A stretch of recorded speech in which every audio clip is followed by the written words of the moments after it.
Welcome to Storytellers-Campfire. It is a bit chilly tonight, so we have a very hot campfire going in the background to warm us all up a bit.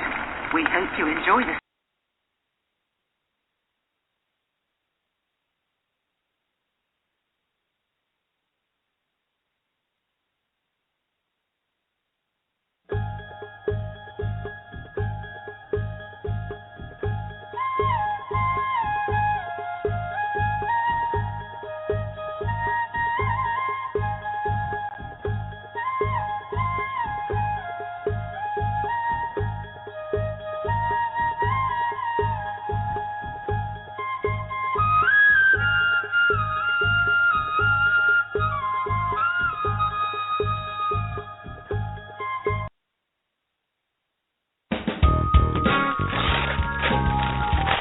Whoa, a new digital music player. Thanks, Mom. Oh, I'm glad you like it, because I can't wait to toss the big stereo. And now that we got your dad that big HD TV he wanted, we can throw out our old TV, too. Hold up. You can't just throw out electronics. Really? They need to be recycled or donated. And how would we do that? It's so easy, Mom. Today, recycling electronics is just as easy as buying them. GreenerGadgets.org has all the info. We just enter our zip code to find a certified recycling center nearby. There are thousands of them, and new ones are being added all the time. Some of our local stores are even certified recycling locations. I like that. Did you know that some of the stuff in our old electronics could be used to make new products and conserve natural resources? Well, okay then. Let's gather them up. What was that website again? GreenerGadgets.org. We just enter our zip code and go.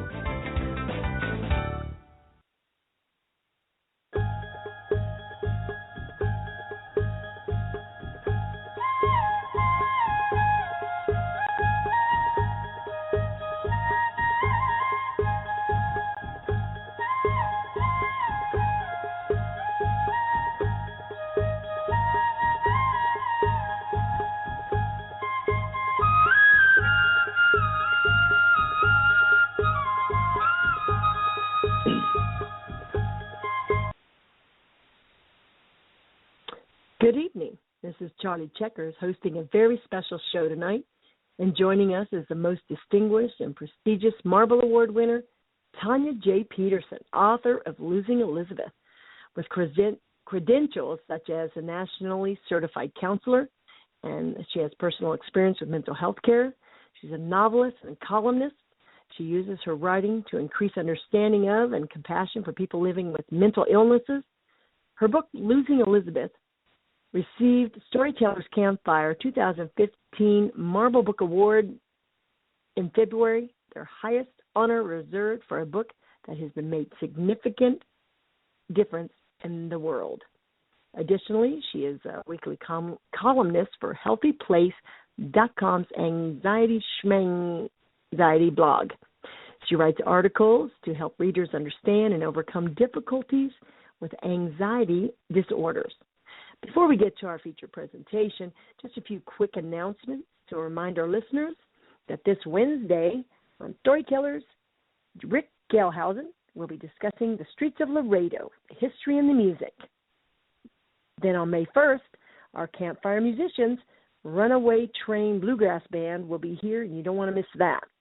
And at last but not least, let's not forget to join us on May 3rd for our fireside chat, when we will give you a preview of the upcoming shows in the month of May.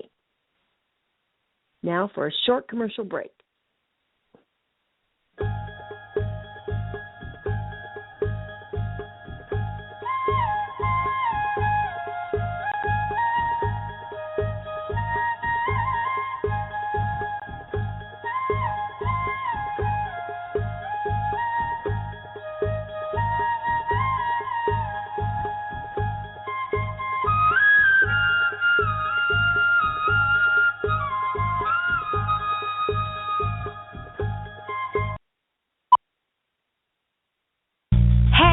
Casey Nash, taking a break from my new TV Land sitcom, The Soul Man, to talk to all you moms out there. My character Lolly is a mom too, and she's pretty fierce when it comes to protecting her family. But all moms need to remember to take care of themselves too, especially when it comes to heart disease. It's the #1 killer of women, but you can reduce your risk through healthy diet and exercise.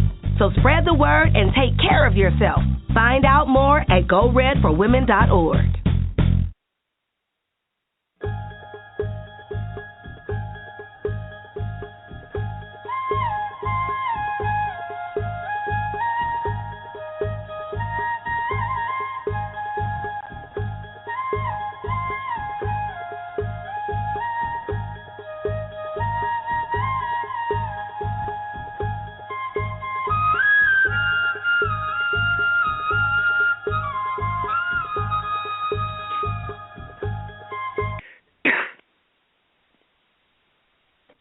Welcome back to our Global Campfire in Progress. This is Charlie Checkers. And now I am so excited to introduce to our listeners Tanya J. Peterson, author of Losing Elizabeth. Welcome, Tanya. Would you care to say hello to our listeners? Well, hello, everyone. Thank you, Charlie Checkers, for having me, and thank you, everybody, for tuning in. I'm glad to be here. Okay, so to get started about your book, Losing Elizabeth, the main character, Elizabeth, is a high school junior. She's a star tennis player. And she admires the jock, Brad Evans. The boy is she dying to date, and is so shocked when Brad takes an interest in her. And as their relationship unfolds, Brad becomes very controlling of Elizabeth. And the worst part is that Elizabeth does not even realize what's going on. So Elizabeth starts to lose everything in her life for Brad. Her friends try to warn her. She doesn't listen. Elizabeth needs to really get her act together before it's too late. So, in my research for this show, I came across this review that I wanted to share with our listeners. This book had me from the first page. Once I picked it up, I literally could not put it down. The development of the relationship between Elizabeth and Brad just kind of sucks you in. Everyone that has heard of an abusive relationship always thinks that if they were in that position, they would be able to get out quickly. As I read this book, I started to feel for Elizabeth and see how hard it truly is to get out of an abusive relationship. Brad takes over Elizabeth's entire life, causes Elizabeth to think that she is nothing without Brad, and nothing else matters in her life except their relationship. It was easy for me to imagine myself as Elizabeth, and how twisted your life becomes when you are in this type of relationship. It also is very nice to see how loyal Elizabeth's friends were, even when Elizabeth turned her back on them. I hope that my friends would be that loyal to me. I suggest this book for everyone and anyone. This book gives you the inside scoop to a controlling and abusive relationship. This is something that so many people in this world can relate to. And this was posted on Amazon by Shirley Temple. I would like to thank Shirley for this candid and insightful review of Losing Elizabeth. So, Tanya, I was very captivated by all the characters in this book relating to Elizabeth. I could have been here more than a few times in my life, as well as the friend, Megan, trying to help someone out of one of those relationships. So while you're getting to know someone in a relationship, and sometimes something kind of seems off about the person, or you're always giving in to them, what they want to do, making you do other things, or making you feel guilty about doing this or that, the other. Now, in the first, Elizabeth stood up to Brad while he was manhandling her that first time. So I wondered why she didn't just cut and run right then. And we know that her ex-girlfriend of Brad's, Sarah, decided to let Elizabeth know that they had a 2-year-long relationship that did not end well. She tried to warn Elizabeth about his abusive behavior. She didn't listen. Her best friend, Meg, had tried to also warn Elizabeth. But Brad, at the first, suggested to Elizabeth that Sarah and Meg were only jealous and wanted to break them up. So Elizabeth, through all this relationship, has doubts, but always rationalizes her misgivings about their relationship. So Tanya, I'm asking you, for our listeners, in your expert opinion, why is Elizabeth so blind to what's going on? What's happening to the relationship? That is a fantastic question, because from outsiders, it really does seem that the person is blind. I have been a teacher and a counselor, and I've seen teenagers, also adults, in relationships like this. And on the outside, people can see it. And so people will go up and they'll warn. This ex-girlfriend of Brad's who was also abused, but she was stuck for 2 years. She didn't want to see Elizabeth, stuck that long, so she tried to warn her. But you've got the person, you think you're in love, especially at the teenage, in the teenage years. She really liked this guy. She had admired him for a while and thought they were such a good fit.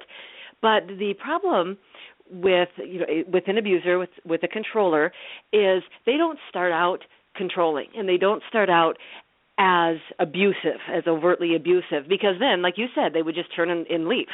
She would just, right away she'd be done, or they'd listen to the friends. But her friend kind of had a bad feeling, but couldn't really pinpoint it, so Elizabeth just brushed it off. And to Sarah, she said she was jealous, and Brad was so sweet and so charming and so close, and he planted little seeds. Don't listen to your friends, don't listen to your parents, just listen to me. And he was loving and he was needy. She saw something that she could give him. So it was just really insidious how he would just slowly control. The control doesn't happen right up front. And Elizabeth was smart and strong, and if he had started right away, she would have taken off, and it would have been the end. Mm-hmm. I see. So it's slow going. So it's manipulative. It's a planned response to what's going on. Okay. Very. Well, that's insightful. That's good to know. So why do we sometimes when we're seeing things with friends, family, or anyone, we don't say anything? Why don't we say anything? It's interesting because, on one hand, the people that are witnessing at this, like for me, I would, especially as an adult with another adult, I would think, I don't know, where's the line? Where is it my business? I don't know the inside. Maybe I should just keep quiet. So you wait and you watch, and then it's too late. And at the teenage years, too, sometimes when people try to speak up, it's hard because, like Elizabeth, you saw what she did with her, with her friend Meg. Yeah. She got defensive and she didn't want to hear it, and she pushed her out. And it's funny because there have been studies that have shown they'll ask people, okay, if you were in an abusive relationship, would you talk to somebody about it? Would you talk to your friends? And almost 75% of the people will say, oh my gosh, yes. I would reach out. I would reach out to my friends. And the friends too say, yes, I would reach out. I'd reach out to my friend. I'd see her or him, and I'd try to help them. But in reality then these researchers will investigate, and they see that actually in reality, even though 75% have said they would reach out to a friend, it's actually much, much, much smaller. It's about 30% who actually would say something. Yeah. They think they do, but then they don't when it comes right down to it. Is it the embarrassed factor that they've been duped, or they just don't know how to approach people about it, or embarrassed about I think it's a lot of factors. Part of it is embarrassment. You don't want to admit that you're stuck in this relationship and somebody's treating you horribly and you're still in it. And some of it is they don't know how. Elizabeth, even if there was a point where she didn't want to even, she didn't trust her friends. She was listening to Brad, but then as it became worse and worse, an abuser, a controller, will work really hard to isolate that person. They get them away from friends. They get away from family. All of their support is gone.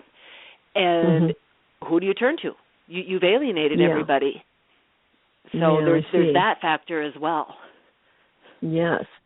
Well, so what tips, in your expert opinion, can we do as parents, siblings, and friends and family of a loved one that is stuck in one of these toxic, abusive relationships? What do we do?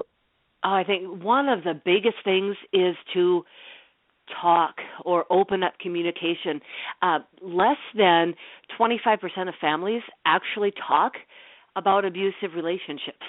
And it could be because it's hard, or they don't think it happens to them, or also maybe they don't understand completely. I don't think it's out of bad intent. It's just they don't. So I think talking ahead of time, I was hoping that Losing Elizabeth would be a tool that schools could use, that parents could use with